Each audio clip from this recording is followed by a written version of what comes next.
I'm Annie Fitzsimmons. I'm your Washington Realtors legal hotline lawyer, and I am grateful to once again be joined by John Manning. In the last video where we're talking about how you can use communication and negotiation to get your client to the closing table and through the closing table, really, John introduced us to 4 pillars. I'm going to call, what are these pillars of communication to go, whatever they are. They're 4 pillars that brokers need to incorporate in every aspect of their brokerage service. We talked about those 4 pillars last time as you relate to brokers on the other side of the transaction. I'm going to review those 4 pillars really fast, and then I'm going to ask John to apply them in his work with buyers, so specifically buyers in this video. And we are also going to pick up where I told you we're going to leave off in the last one to talk about some legalistic principles of negotiating, like offers can be withdrawn until they're accepted, kind of a thing. So those 4 pillars: good communication, which is similar to the concept of relatedness; professional credibility; the promise of hope. No, the promise of trust. Promise of I'm hope, sorry. Indeed, trust. Yeah. The promise of trust and clarity of outcomes. So, John, working with buyers, what does that look like under this model? All right. So first of all, the buyer's broker is negotiating simultaneously with their buyer, and when it comes time to make an offer, they're negotiating with the other side, the listing broker and their seller. And as we get into our relatedness with our buyers, one thing that I truly believe is that the more a buyer knows, the better the overall process will work. And so in our practice, we take our buyers through a very defined set of steps, a process, such that all their questions are answered at the right moment in time. So it starts with, when we first get together with somebody to talk about buying a house, we start that process with their hopes and dreams. Because if they don't express them at some point, they're always going to be there as, well, maybe we can get $1 million house for $500,000. And so we want to hear what those are. And of course, we're professionally assessing that. Are they realistic?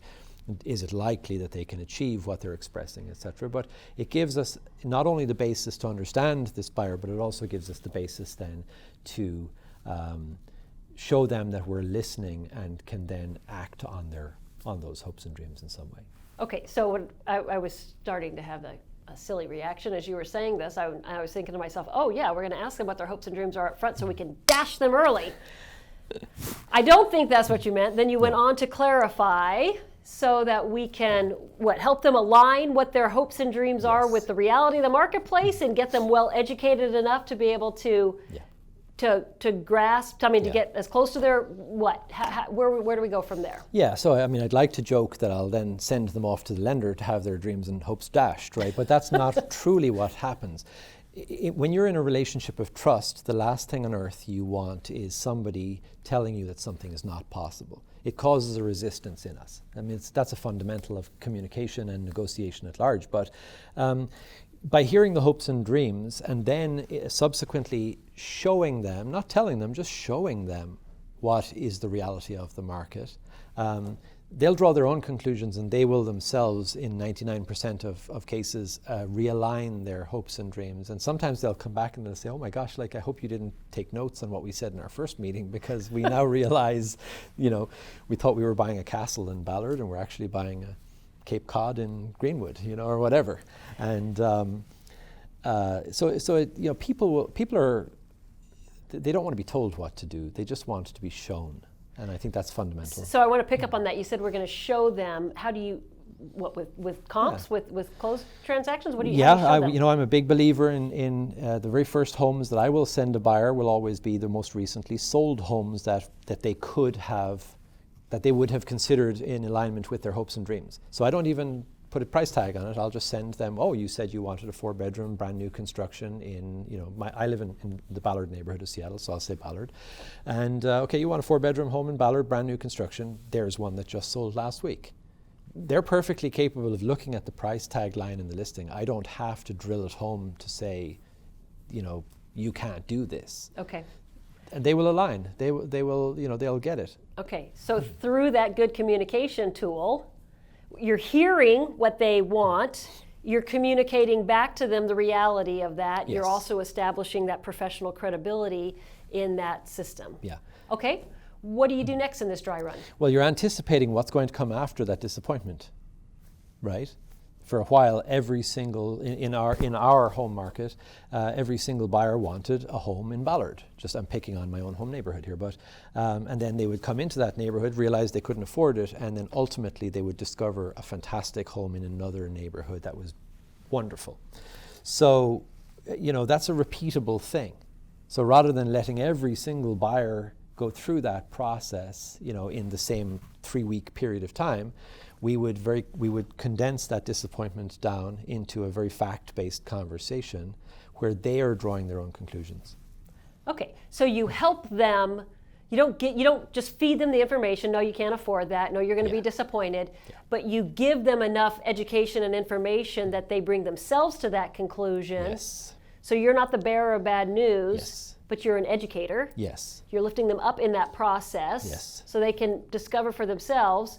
If they discover for themselves that information, do you think that makes it more real to them, more of a foundational going forward then? It does, and it does a number of things. It keeps you related to them. Remember our 4 pillars, right? You're remaining related. You're not getting into an antagonistic, you can't possibly afford a house, Annie. No way. I mean, try telling somebody that, right? You're retaining your professional credibility by giving them fact-based information, and people don't fundamentally want to be told only what they want to hear. They can sniff out insincerity. And so I think it's people, they appreciate the hard message when it's delivered correctly. So, and then by the time they come back to you having digested that maybe they can't afford that, $1 million house, that they didn't realize it was that price, they've moved on, they've formulated their next step, and so they're coming back to you with a solution. And now you're there ready. You don't have to be the one that says, well, let's go looking in this city as opposed to this city. They come back to you saying, we think we might be really happy here. And so you're not delivering bad news, you're just allowing them to realistically be the CEOs of their own process. Oh, I like that. Yeah, and that's something I actually like to tell buyers. I'll say, you're the CEO. As the buyer of the home, you're the CEO of this process, and I'm your project manager, and I'm bringing you timely information upon which you can base very informed and empowered decisions. Okay, I almost called you property manager. Project manager, take me then from, now you've gotten me established as your buyer for the type of home that I'm looking for. I found it. Yeah. Now, take me through the process that helps me get to the closing table. I've got $700,000 to spend. I would really like to spend only $550 because I have other stuff I'd like to do. Yep. But I really do want this house. And this house that I found that I really want is priced at $600,000. $599 actually. Yeah. Tell me, buyer broker. By the time we get to that point in the process where they've actually found a house that they're pinning their hopes and dreams to, there's a bunch of work that we will do ahead of time. And part of that we call window shopping, where we take people out without any regard to budget. We just show them houses. And if they say, I'll never buy a townhouse, I'll make it my business, with their permission, of course, to show them at least one townhouse. It's a very useful use of 2 or 3 hours in establishing relatedness and testing the assertions, because oftentimes buyers coming into the market have notions in their heads that won't actually hold water for them by the end of the process. So by the time we've gotten through that window shopping experience, right, now we're talking offers and offer strategy and pricing strategy. And we're educating every step of the way. We're talking to them about things like when you make an offer that has an expiration. And there's strategy in that expiration, right? You don't just throw down any old number on the expiration. You're thinking through why you want that expiration date to be the way it is.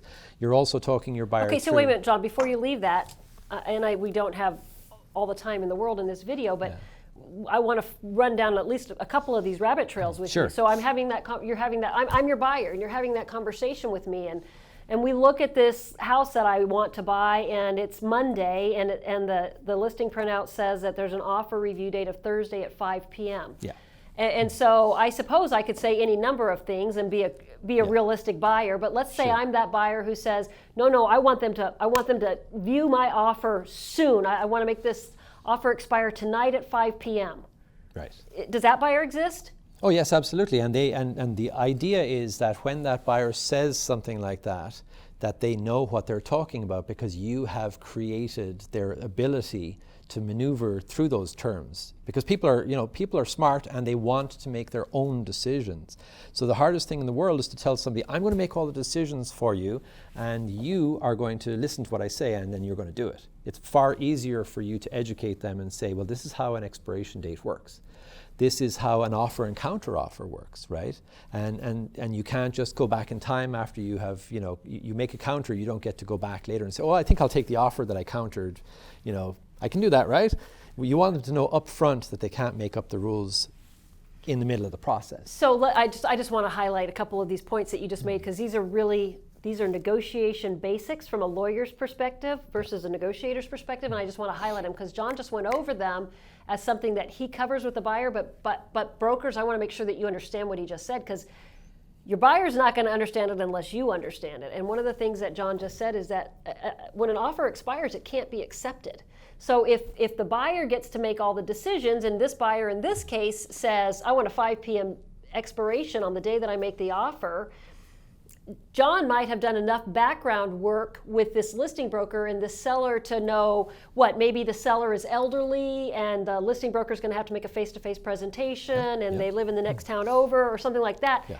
And even if the seller wanted to accept my offer, 5 p.m. isn't going to work. And so, buyer, we're going to have a different realistic deadline, because here's why. Yeah. Once your offer expires, the seller can't accept it. Yeah. Period, end of story. It can't be accepted. What does that mean? It means that the seller could counter on exactly my terms, with the only change being to the expiration date. Because once my offer expires, it's gone. Yes. So brokers, when you're walking your buyers through this dry run, John said there's a whole bunch of things, and of course he's right. There's over 100 forms in the statewide form system, and you've got to know them all, because each of them have issues that your buyer may need to be negotiating. Yep. He just picked the very first line on the very first form, which happens to be the expiration date, and we already have a conversation that you're going to have with your buyer, but there's real consequences to the expiration date. Yeah. And a buyer might want to force the seller, but the buyer broker has to have enough professional credibility and have enough. This goes back to our first video, right, John? It does. It absolutely does. Where you have built already through good communications and the establishment of professional credibility with the listing broker to know that this seller is not going to accommodate this high-pressure closing date. High-pressure expiration date. Is there ever a scenario where having a short expiration date might make sense? Absolutely. Yes. I mean, it's an absolute fundamental of negotiation that I want to apply as much pressure and leverage in getting my offer accepted as possible. And if I make an offer that has a short expiration date on it, that means that the seller must make a decision. It does not give the listing broker, let's say 2 days, which would be the default if nothing were written in, to go around and call everybody that has viewed the house and say, hey, you should make an offer, or here's the offer to beat. And there's so much to be gained by that through time is of the essence. Basically, you're telling that seller, look, I'm making this offer. I'm making it at a moment in time. It's a great offer. Talk to me if you don't like it, but otherwise, I'm moving on. And there's power in that. Okay. In your dry run, I bet you also then communicate to buyers, if you're going to talk about the fact that an expired offer can't be accepted, the fact that any offer that's made, including counter offers, can be withdrawn prior to acceptance. Yes, is that right? Absolutely can, yeah. Okay. And that also that when the buyer is in negotiations with the seller, if the seller makes a counter offer that is acceptable to the buyer, buyer, it's so hard to resist the urge to go one more time, right? Take one more bite at that apple. Maybe I can save another $1,500 if I go back again. Yeah. But the risk, of course, when you counter the seller's counter, that seller's counter is now gone. It's void. When you countered it, you rejected it. And when you reject an offer, the offer is gone. Yeah. Is that all part of your dry run? Very much so. And I find myself and this is kind of a little negotiation tip. I'll often find myself addressing a buyer and saying, put yourself in the seller's shoes right now. So they have come down from their list price, let's say, to use your example, and they have granted you a concession. In a way, they've given you a gift of sorts. And now you want to say, sorry, I don't like my gift. I want you to give me a better gift. How would you receive that and oftentimes, maybe it's cultural, but I use a lot of analogies when I'm speaking to my buyers, and they laugh at a lot of them.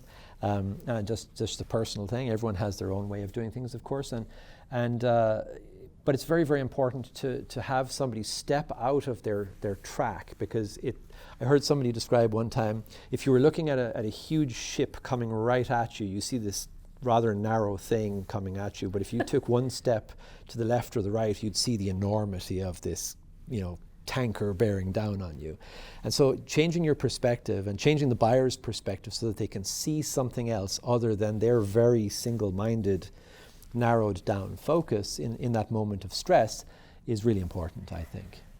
Okay, so I just heard you say that, and so I know you're going to tell me that because you've established professional credibility with this buyer, you can do this. But I'm now your buyer, and I'm telling you, John, I think that there's more negotiation room in the seller. Are you telling me that just because the seller has made a counter offer and given me some tiny concession, that means I necessarily have to accept their offer or should accept their offer? Well, that's an awesome point, actually. The reality is we have to, as brokers, be ready to be wrong and to accept the input of our clients as knowing more. They're the CEO. And if my CEO sends me out to do something unpleasant, I'll advise them on what I personally think, based on my experience, is appropriate in the instance, but I have to be prepared to ultimately take up whatever they ask me to take up. That is my duty, actually, to my client. And so, I have been proven wrong, and that's all a part of being human and being in a service profession. We're applying expertise to get an outcome. Does that mean that the buyer can't actually be more risk tolerant than you might be as a broker? Absolutely. The buyer might be willing to take a lot more risks to gain their outcome than you as the broker might think prudent. And so in that instance, they tell you, go back and counter again. You might say, gee, there's a lot of risk to that, but I will do it because you asked. And they may prevail. And they're like, see? They might. But now, before we finish this video, I want to pick up on one last thread, though, because if I had to guess, for every time the buyer's right, there's many times more buyers who prove you right. And one of the words that I like to use when I describe, I've never used the words professional credibility in teaching before, but I talk about professionalism a lot. And one of the words that I use is grace. You need to use you need to be professional courtesies and be graceful. And so, John, tell me, in those many more times when the buyer makes a mistake, you do what they tell you. You're the project manager, and they say, I want you to go back and try and get $1,500 off the price, and you help them understand why that could be risky, but they say, do it. And you do it, and sure enough, the seller sells to somebody else. Sure. How do you then, and let's wrap up this video discussion about buyers and buyer brokers by explaining how do you maintain the promise of trust and professional credibility and relatedness, and helping the buyer. I know you don't say, told ya, right? So what do you do? What do you do instead? Yeah, so underpinning what a person instructs their broker to do is either a clear strategy or an impulse. Let's just boil it down as if those are the only two things it could possibly be. Now, as the broker, you're as the negotiator, not only with the listing broker on the other side of the table as a buyer's broker here, but also as a broker to a client. So you're negotiating, remember, with your client as well as with the other side. As a negotiator, you're at your strongest when you're completely aware of the other side's perspective, right? So if they tell you, go and get this extra, counter again, and then it all goes wrong, well, you ought to know what they were trying to achieve. And you ought to know, was that part of a strategy that had a basis? Like, I just can't bear to have my monthly mortgage payment be above this much because it's terrifying to me. I mean, there could be something. Or is it just that they got competitive in the moment and thought, well, I'm a big shot negotiator and I'm just going to push this to see what happens. Some people feel the need to push boundaries, and that is what it is.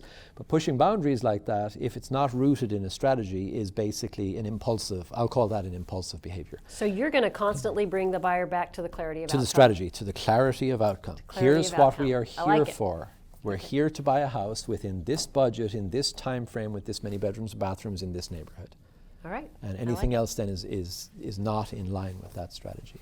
So be thinking, because in the next video, I want you to tell us how you apply these 4 pillars to working with sellers. Can you do that?